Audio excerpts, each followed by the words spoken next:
بسم اللہ الرحمن الرحیم۔ گمنام ہیروز کے معزز ناظرین و سامعین، السلام علیکم۔ ڈاکٹر محمد انیب سلیمی کے ساتھ آپ سن رہے ہیں دیوتا۔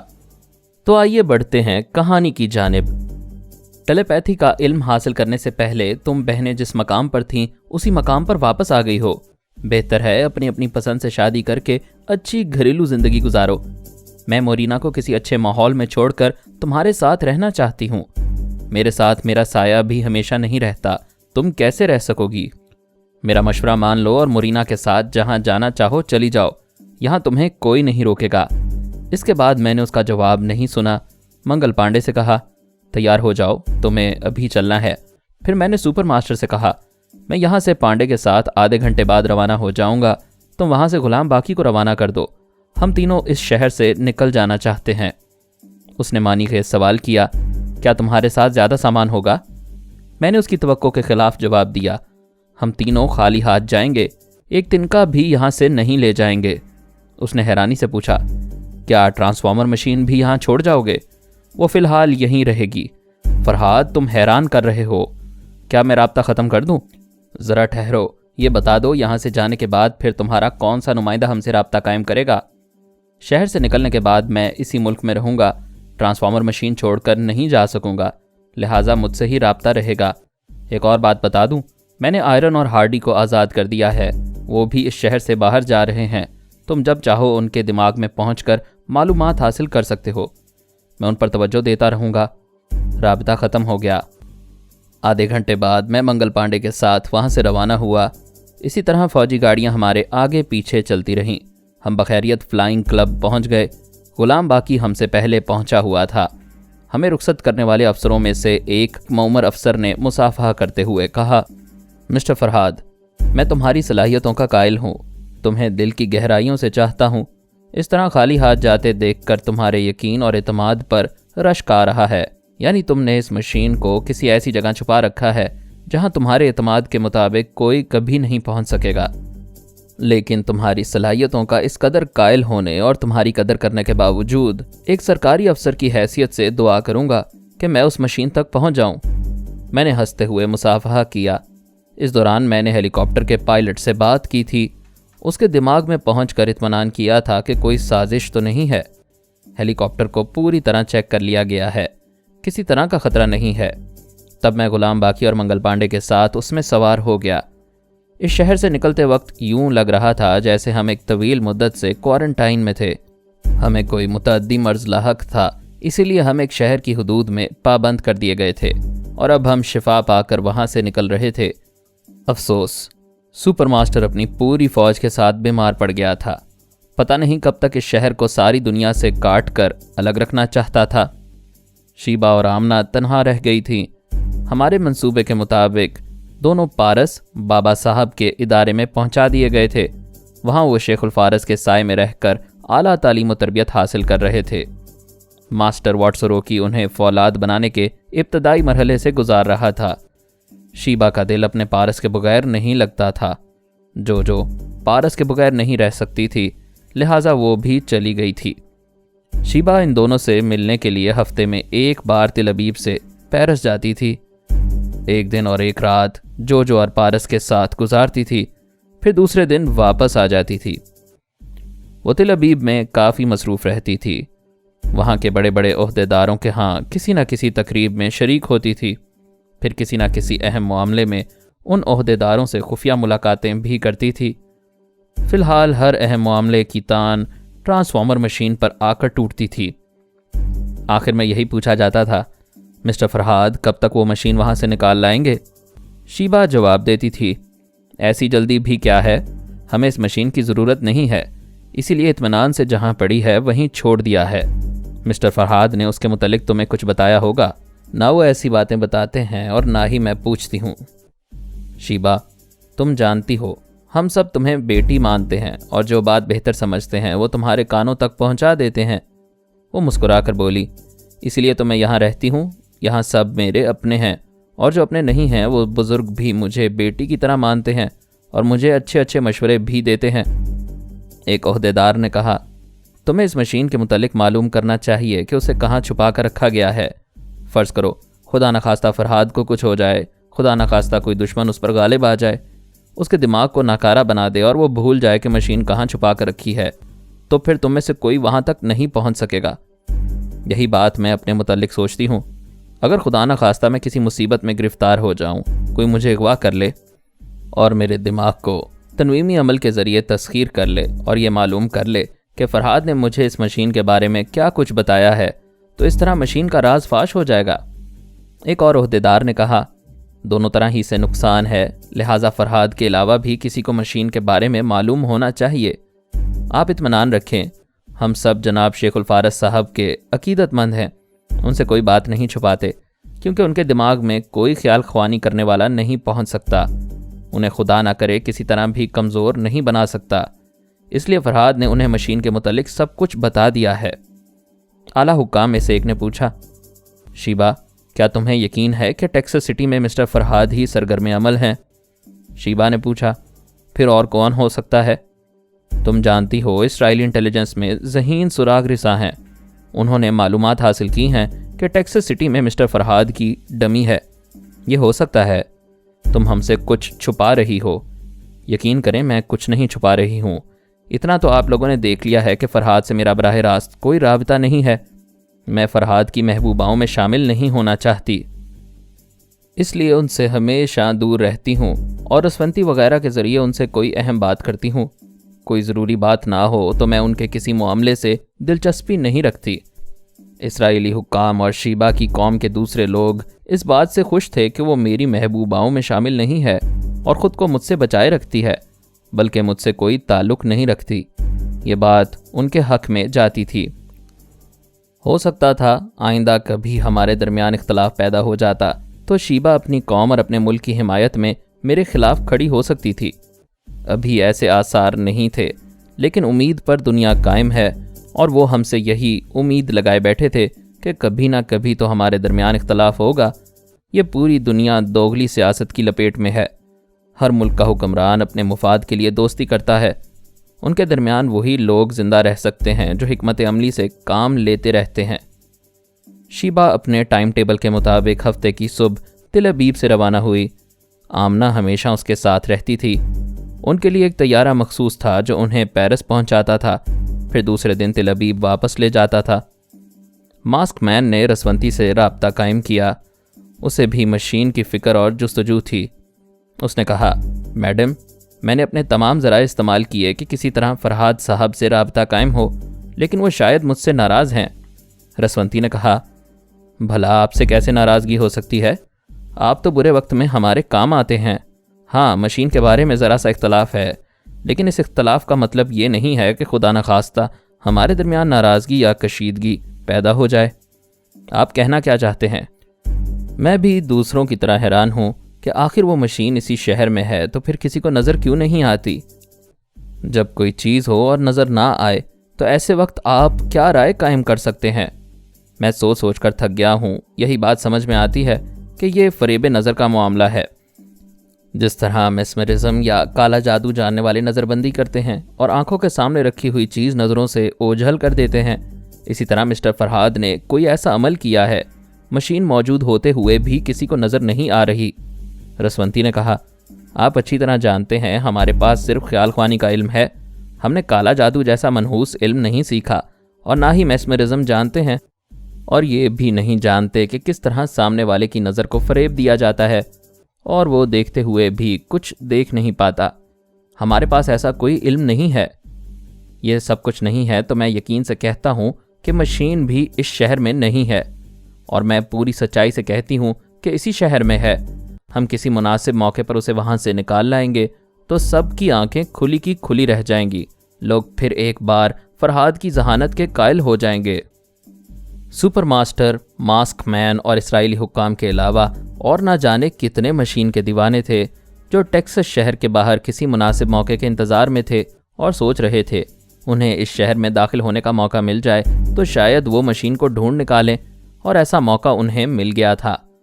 سپر ماسٹر نے آخر کار اس شہر سے محاصرہ اٹھا لیا، کرفیو ختم کر دیا، وہاں کی شہری زندگی پہلے کی طرح بحال ہو گئی، لیکن فوج برابر گشت کر رہی تھی اور اس طاق میں تھی کہ شاید کوئی دیوانہ اس مشین تک پہنچنے میں کامیاب ہو جائے۔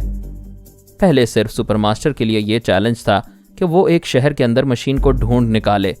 اب شہری زندگی بحال ہو گئی تھی، لوگ باہر سے آ رہے تھے۔ دوسری سپر طاقتوں اور خطرناک تنظیموں کے لیے کوئی رکاوٹ نہیں تھی، لہٰذا اب اس مشین کو ڈھونڈ نکالنے کا چیلنج سب کے لیے تھا۔ 2 دن اور 2 راتیں گزارنے کے بعد سب نے اپنی ناکامی کا اعتراف کر لیا۔ سب کی متفقہ رائے یہی تھی کہ مشین اس شہر میں نہیں ہے۔ فرحاد نے شہر کی ناکہ بندی کرنے والوں کے دماغ پر قبضہ جما کر اسے وہاں سے پار کر دیا ہے۔ البتہ وہ مشین اسی ملک میں ہے۔ اگر وہ ملک سے باہر لے جانے میں کامیاب ہو جاتا تو اپنے ساتھیوں کے ساتھ وہاں نہ رہتا۔ انسان بڑا ضدی ہے، وہ سانپ کے پھن سے زہر مہرا نکال لاتا ہے، سمندر کی گہرائیوں میں ڈوب کر موتی حاصل کرتا ہے اور پاتال میں پہنچ کر زلزلوں کی خبر لاتا ہے۔ پھر اس کے سامنے مشین کیا چیز ہے؟ اب اس مشین کو حاصل کرنے کے لیے وہ پتہ نہیں کیسی کیسی چالیں چلنے والے تھے۔ ایسے ہی وقت اطلاع ملی کہ شیبہ جس طیارے سے آ رہی تھی وہ طیارہ اپنے روٹ لائن یعنی خط پرواز سے ہٹ گیا ہے اور پتہ نہیں کس سمت جا رہا ہے۔ وہ جب بھی تل ابیب سے پیرس آتی تھی وہاں کے ذمہ دار افسران اس کا استقبال کرتے تھے اور اسے بحفاظت بابا صاحب کے ادارے تک پہنچاتے تھے۔ اس بار ان افسران کو کنٹرول ٹاور سے اطلاع ملی کہ شیبہ جس طیارے میں آ رہی ہے وہ کہیں گم ہو گیا ہے۔ ان افسران نے فوراً ہی ٹیلی فون کے ذریعے بابا صاحب کے ادارے میں جناب شیخ الفارس صاحب کو مخاطب کیا اور کہا، طیارے کے پائلٹ سے ہمارا رابطہ نہیں ہو رہا ہے، اب ایک ہی راستہ ہے، میڈم رسونتی خیال خوانی کے ذریعے شیبہ کو مخاطب کر کے معلوم کریں اور پلیز ہمیں بتائیں کہ آخر وہ طیارہ کہاں جا رہا ہے۔ رسونتی نے خیال خوانی کی پرواز کی، پھر شیبہ کے پاس پہنچ گئی۔ شیبہ نے اپنے دماغ میں پرائی سوچ کی لہر محسوس کرتے ہی پوچھا، کون؟ رسونتی نے مخصوص کوڈ ورڈز دہرائے، پھر پوچھا، تمہارا طیارہ کدھر جا رہا ہے؟ شیبہ نے کھڑکی کے پار دیکھا، پھر کہا، میرا خیال ہے میں اب تک پیرس پہنچنے والی ہوں، میں ابھی پائلٹ کے پاس پہنچتی ہوں۔ اس نے خیال خوانی کی پرواز کی لیکن پائلٹ کے دماغ میں پہنچ کر کچھ معلوم نہ کر سکی۔ وہ بے ہوش پڑا ہوا تھا۔ اس نے کو پائلٹ کے دماغ میں پہنچنا چاہا۔ اس نے سانس روک لی، پھر سانس لیتے ہوئے بولا، میڈم شیبہ، دوسری بار میرے دماغ میں آنے کی حماقت نہ کرنا، مجھے زیادہ سانس روکنے کی عادت نہیں ہے۔ اتنا بتا دوں کہ دوسری بار کسی نے بھی میرے دماغ تک پہنچنے کی کوشش کی تو پرائی سوچ کی لہر محسوس کرتے ہی میں جہاز کو تباہ کر دوں گا، دیٹس آل۔ اس نے اپنی سانس روک لی۔ شیبہ اپنی جگہ دماغی طور پر حاضر ہو گئی۔ رسونتی نے کہا، یہ تو برا ہوا، پتہ نہیں تم کس کے دام میں آ گئی ہو، میں ابھی آتی ہوں۔ رسونتی نے مجھے اطلاع دی۔ میں نے کہا، تم شیبہ کے پاس رہو، میں تھوڑی دیر میں آتا ہوں۔ وہ چلی گئی۔ میں سپر ماسٹر کے دماغ میں تھا اور اس کی چالوں کو سمجھ رہا تھا۔ اس نے ایک خفیہ تنظیم بنائی تھی، اس کا نام بلائنڈ فورس رکھا تھا۔ اس بلائنڈ فورس میں 10 ایسے فوجی جوان تھے جو یوگا کے ماہر تھے۔ انہیں اس مشن پر بھیجا جا رہا تھا کہ جب شیبہ تل ابیب سے پیرس کی طرف پرواز کرے تو اس کے طیارے کو اغوا کر لیا جائے۔ لیکن سپر ماسٹر ابھی یہ منصوبے بنا رہا تھا، ابھی اس کی بلائنڈ فورس وہاں سے روانہ نہیں ہوئی تھی اور مجھے رسونتی نے اطلاع دی تھی کہ وہ طیارہ اغوا ہو چکا ہے۔ یہ عجیب اتفاق تھا، جو پلاننگ سپر ماسٹر کے دماغ میں تھی وہ کسی اور کے دماغ میں بھی تھی اور اس نے سپر ماسٹر سے پہلے ہی طیارے کو ہائی جیک کرنے میں سبقت حاصل کر لی تھی۔ میں آمنہ کے پاس آیا، وہ سانس روکنا چاہتی تھی۔ میں نے کہا، فرحاد آن 0 چینل۔ وہ شیبہ سے بولی، فرحاد میرے پاس موجود ہے۔ میں نے آمنہ کی زبان سے کہا، اللہ تعالیٰ جسے چاہتا ہے عقل دیتا ہے، پتہ نہیں وہ عورتوں کو کیوں نہیں دیتا۔ میں نے اور جناب شیخ الفارس نے سختی سے منع کیا تھا، جب تک مشین کا مسئلہ حل نہ ہو جائے رسونتی کو بابا صاحب کے ادارے میں اور شیبہ کو تل ابیب میں رہنا چاہیے، وہاں سے نکلنا خطرے سے خالی نہ ہوگا۔ ایسے ہی خطرات کا احساس کرتے ہوئے دونوں پارس کو بابا صاحب کے ادارے تک محدود کر دیا گیا۔ مگر تم عورتوں کی ممتا مسائل پیدا کر دیتی ہے۔ اگر پارس کو 1-2 مہینے تک نہ دیکھا جاتا تو کیا فرق پڑ جاتا؟ شیبہ نے کہا، رسونتی اپنے میاں سے کہو مجھے عورتوں کی طرح جلی کٹی نہ سنائیں۔ میں نے کہا، میں صرف شیبہ کو نہیں کہہ رہا ہوں، اگر رسونتی اپنے پارس سے دور ہوتی تو وہ بھی یہی حماقت کرتی، اس سے ملنے کے لیے ضرور اپنی پناہ گاہ سے نکلتی اور اسی طرح دشمنوں کے جال میں پھنس جاتی۔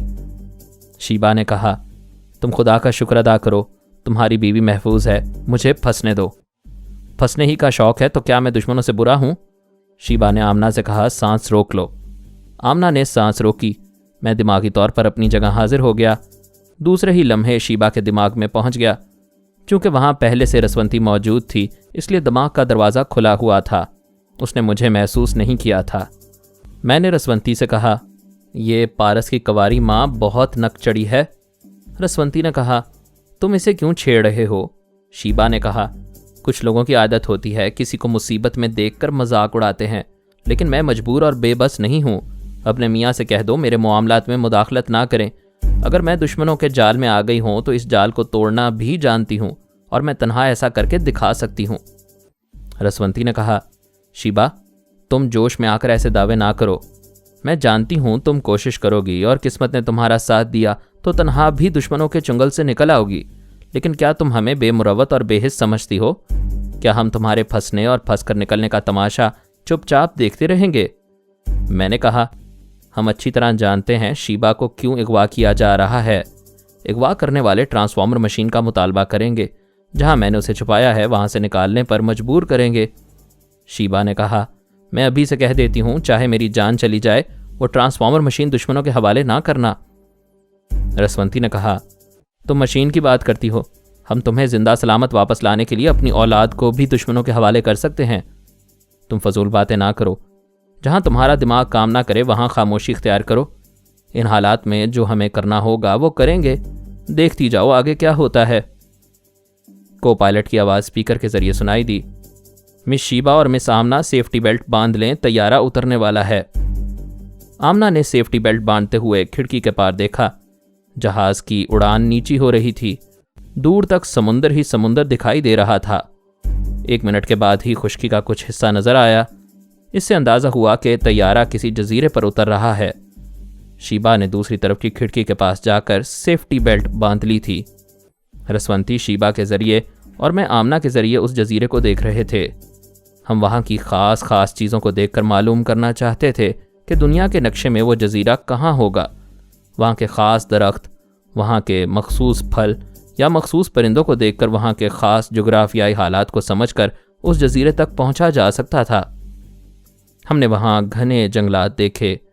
طیارہ ان جنگلوں کے درمیان ایک کشادہ سڑک پر اتر رہا تھا۔ وہ سڑک دور دور تک ویران تھی۔ اب تک نہ کوئی انسان کا بچہ دکھائی دیا تھا اور نہ ہی کوئی مکان نظر آیا تھا۔ طیارہ اس کشادہ سڑک پر دوڑتے دوڑتے ایک جگہ رک گیا۔ دن کا وقت تھا۔ ہم شیبا اور آمنہ کے ذریعے دور تک دیکھ سکتے تھے، لیکن دور تک گھنے جنگلات ہی دکھائی دے رہے تھے۔ درخت اتنے گھنے تھے کہ ایک کے بعد دوسرا دکھائی نہیں دیتا تھا۔ اسپیکر کے ذریعے آواز سنائی دی، مس شیبا ہمیں معلوم ہے اب تک اس طیارے میں ٹیلی پیتھی جاننے والوں کی فوج آ گئی ہوگی۔ تم سب اس جزیرے کو دریافت کر لینے کی فکر میں ہوگے۔ ہم خود ہی بتا دیتے ہیں، یہ جزیرہ اسرائیل کے مغربی سمندر سے لے کر سلی کے ساحل تک ہزاروں میل کے درمیان کہیں ہے، اور جہاں بھی ہے وہاں تمہارے کسی بھی آدمی نے پہنچنے کی کوشش کی یا دوسروں کو اس کی نشاندہی کروائی تو تمہاری زندگی کی ضمانت نہیں دی جا سکتی۔ میں نے آمنہ کے ذریعے دیکھا، کھڑکی کے باہر ایک ویگن کار اور ایک جیپ آ کر کھڑی ہو گئی تھی۔ طیارے سے سیڑھی لگا دی گئی تھی، دروازہ کھول دیا گیا تھا۔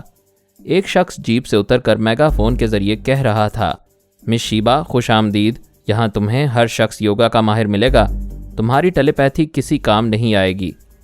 ہمیں امید ہے تم اپنے باڈی گارڈ آمنہ کے ساتھ سہولت سے آ کر گاڑی میں بیٹھ جاؤ گی۔ وہ دونوں طیارے سے اتر گئیں۔ انہیں 6 مسلح افراد نے نرگے میں لے لیا۔ وہ ان کے درمیان چلتی ہوئی ویگن کار میں آ کر بیٹھ گئیں۔ وہ تمام مسلح افراد آپس میں بڑی آزادی سے باتیں کر رہے تھے۔ ان کی یہ بے باکی ظاہر کر رہی تھی کہ وہ ٹیلی پیتھی کے ہتھیار سے خوف زدہ نہیں ہے۔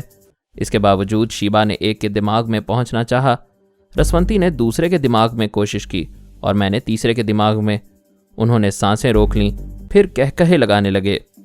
ان میں سے ایک نے میگا فون والے سے کہا، خیال خوانی کرنے والے ہمارے دماغوں میں آ رہے ہیں اور بیچارے ناکام واپس جا رہے ہیں۔ میگا فون والا آہستہ آہستہ چلتا ہوا ویگن کار کی کھڑکی کے پاس آیا، پھر شیبا کو دیکھ کر مسکراتے ہوئے بولا، یوں تو میرا پیدائشی نام کچھ اور ہے، مگر تم مجھے ان نون کہہ سکتی ہو، یعنی نہ جانا ہوا، نہ پہچانا ہوا۔ میں خود کو بھی نہیں جانتا، خود کو بھی پہچاننا بھول گیا ہوں۔ پہچانوں گا تو ٹیلی پیتھی جاننے والے دور تک میری پہچان کر لیں گے۔ شیبا نے کہا، مسٹر ان نون، کام کی بات کرو۔ کام کی بات مسٹر فرہاد کی سمجھ میں آ چکی ہوگی۔ اگر میری زبان سے سننا ضروری ہے تو پھر سن لو۔ ہمیں ٹرانسفارمر مشین چاہیے۔ اس سلسلے میں فرہاد سے مذاکرات ہو سکتے ہیں۔ ہمارا ایک نمائندہ امریکہ میں ہے۔ فرہاد اس کی آواز سن لے، پھر اسے دماغی رابطہ قائم کرے۔ ہمارے درمیان دوستانہ سمجھوتا ہو تو تمہیں کوئی تکلیف نہیں ہوگی۔ تم آرام سے فرہاد کے پاس پہنچا دی جاؤ گی۔ فرہاد مشین ہمارے حوالے کر دے گا۔ آمنہ نے کہا، فرہاد ہمارے دماغ میں موجود ہے، تم اپنے نمائندے کی آواز سناؤ۔ مسٹر ان نون نے ایک ماتحت کو اشارہ کیا۔ وہ جیپ کی پچھلی سیٹ سے ایک کیسٹ ریکارڈر اٹھا کر لایا، پھر اسے شیبا کے سامنے رکھ کر آن کر دیا۔ وہاں سے ایک شخص کی آواز ابھرنے لگی۔ شیبا، رسونتی اور میں آواز کو سن رہے تھے۔ پھر شیبا نے کہا، اتنا ہی کافی ہے۔ رسونتی اور فرہاد تمہارے نمائندے سے رابطہ قائم کریں گے۔ اس نے ریکارڈر کو آف کر دیا۔ میں نے اس کے نمائندے کو مخاطب کیا۔ وہ سانس روکنا چاہتا تھا۔ میں نے کہا، میں فرہاد بول رہا ہوں۔ کسی مسٹر ان نون نے تمہاری آواز سنائی ہے؟ اس نے مسکرا کر کہا، مسٹر فرہاد، تم میرے پاس آئے ہو، اس کا مطلب ہے شیبا ہمارے لیڈر ان نون کے پاس پہنچ گئی ہے۔ کام کی بات کرو۔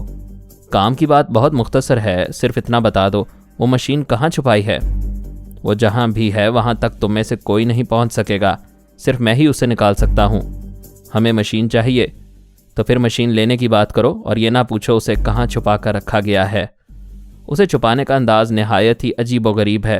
سب تجسس میں مبتلا ہیں۔ کسی کو یقین نہیں آ رہا ہے کہ وہ ٹیکساس سٹی میں ہے۔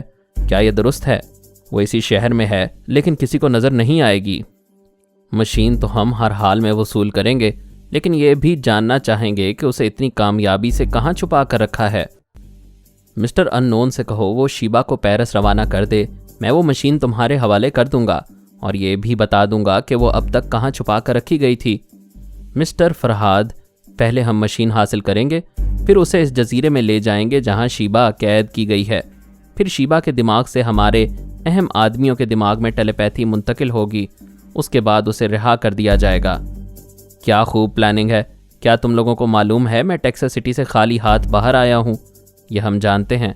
تو پھر یہ اندازہ بھی ہو گیا ہوگا کہ مشین جہاں بھی ہے وہاں سے نکال لانا اتنا آسان نہیں۔ مناسب موقع دیکھ کر ہی اسے نکالا جا سکتا ہے۔ مجھے تم لوگوں کی شرط منظور ہے۔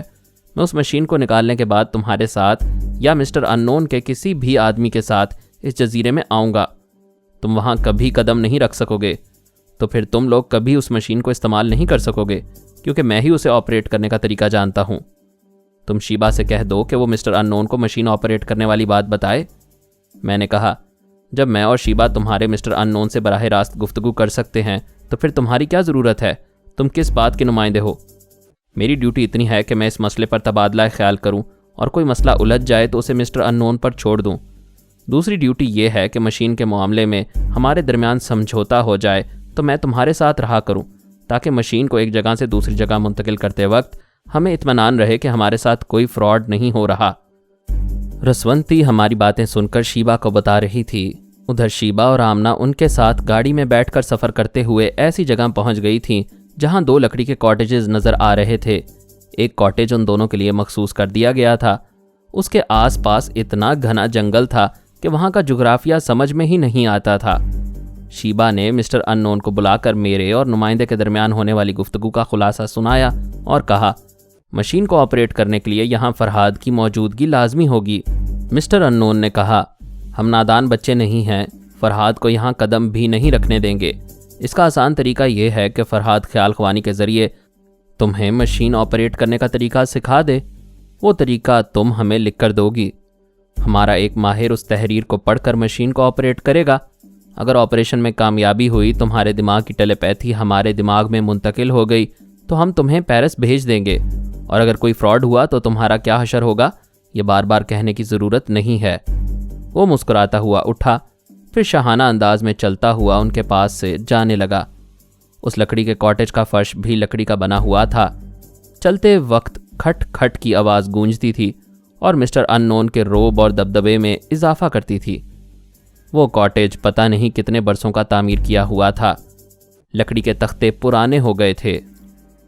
شیبہ اور آمنہ اگر جوتے اتار کر دبے قدموں چلنا چاہتی تھیں تو فرش پر بچھے ہوئے پرانے تختے کراہنے لگتے۔ وہاں ایک جگہ سے دوسری جگہ حرکت کرتے وقت ہر حال میں آواز ابھرتی تھی اور باہر سے سننے والوں کو پتہ چل جاتا تھا کہ کون کہاں جا رہا ہے۔ شیبہ نے پریشان ہو کر کہا، پتہ نہیں یہ کون لوگ ہیں، کس ملک سے یا کس خطرناک تنظیم سے تعلق رکھتے ہیں۔ رسونتی نے کہا، ہماری زندگی میں طرح طرح کے دشمن آتے اور جاتے رہتے ہیں، یہ بھی کوئی نیا شیطان ہے، کچھ عرصے تک اپنی دہشت طاری کرے گا، ہمیں مجبور کرے گا، ہر طرح سے پابند کرے گا۔ ہو سکتا ہے مشین کے معاملے میں کسی حد تک کامیاب بھی ہو جائے، لیکن ہم اسے ناکام بنانے میں جی جان کی بازی لگا دیں گے۔ میں نے کہا، رسونتی یہ کوئی نیا شیطان نہیں ہے، اگر کوئی نیا دشمن ہوتا یا کوئی نئی تنظیم ہوتی تو اس کے پاس اتنے وسیع ذرائع نہ ہوتے کہ وہ ایک ملک کے طیارے کو ہائی جیک کر کے ایک ایسے جزیرے میں لاتا جو ابھی ویران نظر آ رہا ہے، لیکن یہ جزیرہ کسی نہ کسی ملک سے تعلق رکھتا ہوگا، اس کا کوئی تو مالک و مختار ہوگا۔ امریکہ میں اس کا ایک نمائندہ ہے اور نہ جانے کتنے ایجنٹ اور آلائے کار ہوں گے۔ ٹرانسفارمر مشین کو وہاں سے یہاں تک لانے کے سلسلے میں بہت ہی خفیہ انتظامات کی ضرورت ہوگی۔ ایسے ہیلی کاپٹر اور طیارے لازمی ہیں جنہیں وہ فوراً استعمال میں لا کر مشین کو وہاں سے یہاں تک منتقل کر سکیں۔ اتنے وسیع ذرائع کا مالک ہونا کسی ایک شیطان یا اس کی تنظیم کے بس کی بات نہیں ہے، یہ بڑے بڑے ملکوں اور سپر طاقتوں کا کھیل ہے۔ یہ مسٹر انون یقیناً کسی سپر طاقت کا یا کسی بہت ہی خطرناک تنظیم کا سپر ایجنٹ ہے اور ان کے لیے کام کر رہا ہے۔ شیبہ نے کہا، یہ بات سمجھ میں آتی ہے، سپر ماسٹر، ماسک مین، اسرائیلی حکام اور دوسری خطرناک تنظیم کے لوگ خود کو ظاہر نہیں کریں گے، انہیں ہم سے خطرہ ہے، ہم زبردست انتقامی کارروائی کر سکتے ہیں، لہٰذا وہ غیر جانبدار رہ کر ہماری دوستی کی قسمیں کھا کر ایک ایسے مہرے کو آگے بڑھا رہے ہیں ہم جس کا تعلق ان سے ثابت نہ کر سکیں۔ ہماری باتوں کے دوران شیبہ اور آمنہ آہستہ آہستہ چلتے ہوئے اس کاٹیج سے نکل رہی تھیں۔ ان کے قدموں تلے لکڑی کا فرش کوں کر کی آواز سے کراہتا جا رہا تھا۔ جس طرح کال بیل کا بٹن دبانے سے مکان کے اندر رہنے والے باہر آ کر دروازہ کھولتے ہیں، اسی طرح وہ فرش بھی کال بیل کی طرح تھا، جسے سن کر باہر والے ہوشیار ہو جاتے تھے اور اس کاٹیج کے سامنے آ جاتے تھے۔ جب وہ دونوں کاٹیج کے برآمدے میں آئیں تو مسلح افراد دور دور تک کھڑے ہوئے دکھائی دیے۔ ایک شخص نے اپنی داڑھی کھجاتے ہوئے کہا، شاید تمہیں نہیں معلوم، ہم میں سے کوئی شراب نہیں پیتا اور نہ ہی شباب سے دلچسپی رکھتا ہے، ہم عورتوں سے میلوں دور بھاگتے ہیں۔ اگر ہم میں سے کسی کو پسند کرنے کے لیے کاٹیج سے باہر آئی ہو تو مایوسی ہوگی۔ دوسرے نے ہونٹوں پر زبان پھیرتے ہوئے کہا، یار، فرہاد سے تعلق رکھنے والیاں کسی اور کو پسند نہیں کریں گی۔ اس کی بات ختم ہوتے ہی اچانک شیبہ نے اس کے دماغ میں چھلانگ لگائی۔ اس سے پہلے کہ وہ سانس روکتا اس نے ایک جھٹکا دیا، وہ چیخ مار کر اچھلا اور پیچھے ایک درخت سے ٹکرا گیا۔ شیبہ نے اسے سنبھلنے کا موقع ہی نہیں دیا، پے در پے کئی دماغی جھٹکے پہنچائے۔ اس کے دوسرے ساتھی اسے سنبھال رہے تھے، پوچھ رہے تھے کہ اس کے ساتھ کیا ہو رہا ہے۔ دور ایک کاٹیج کے دروازے پر مسٹر انون نظر آیا۔ اس نے پوچھا، کیا بات ہے، یہ کیوں چیخ رہا ہے؟ شیبہ نے کہا، مسٹر انون یہ مجھ سے بدتمیزی کر رہا تھا، میں نے اسے سزا دی ہے۔ تم یہ نہ سمجھنا ہم بے بس اور مجبور ہیں، اگر ہمارے مزاج کے خلاف کبھی کسی نے کوئی بات کی تو ہم نے بڑے بڑے یوگا کے ماہروں کے دماغ الٹ دیے ہیں۔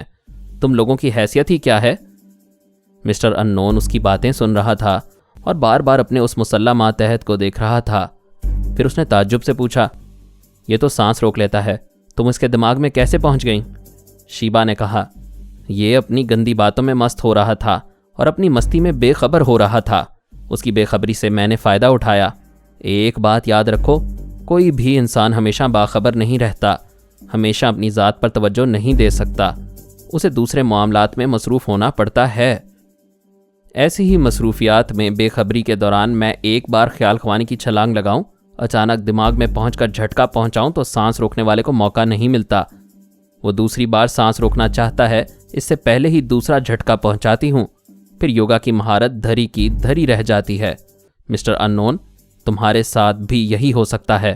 مسٹر انون تشویش بھری نظروں سے دیکھ رہا تھا، پھر اس نے کہا، میڈم شیبہ، تم 3 ٹیلیپیتھی جاننے والے ہو، زیادہ سے زیادہ بیک وقت 3 آدمیوں کو دماغی جھٹکے پہنچا سکتے ہو، ہم یہاں کئی ہیں، 3 تمہارے عذاب میں مبتلا ہوں گے، باقی تم دونوں کو گولیوں سے بھون کر رکھ دیں گے۔ مجھے یقین ہے کہ رسونتی اور فرحاد کو تمہاری موت منظور نہیں ہوگی۔ آمنہ نے کہا، ہم اس بات کو اچھی طرح سمجھتے ہیں، اسی لیے تم میں سے کسی 1، 2 یا 3 کو دماغی جھٹکے نہیں پہنچانا چاہتے۔ ہم نے یہاں عارضی طور پر شکست تسلیم کر لی ہے، تمہارے قیدی بن گئے ہیں، لیکن تم سب کو اپنی حد میں رہنا ہوگا۔ اگر یہ حد پار کر کے ہمارے قریب آنے کی کوشش کی یا ہمارے مزاج کے خلاف کوئی بات ہوئی تو ہم یہ نہیں سوچیں گے کہ ہمارا شکار 1 ہے، 3 ہے یا 3000۔ جو بھی ٹیلی پیتھی کی زد میں آئے گا اسے زندہ نہیں چھوڑیں گے، اور مسٹر ان نون سب سے پہلے تمہیں ختم کریں گے۔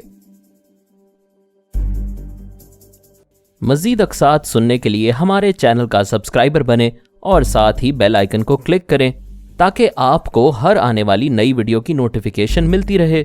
ہماری ویڈیوز کو لائک اور شیئر کریں اور ہمیں اپنی دعاؤں میں یاد رکھیے گا۔ ISI اور پاک آرمی زندہ باد، پاکستان پائندہ باد۔ ہم پھر ملیں گے انشاءاللہ ایک نئی قسط کے ساتھ، تب تک کے لیے اللہ حافظ۔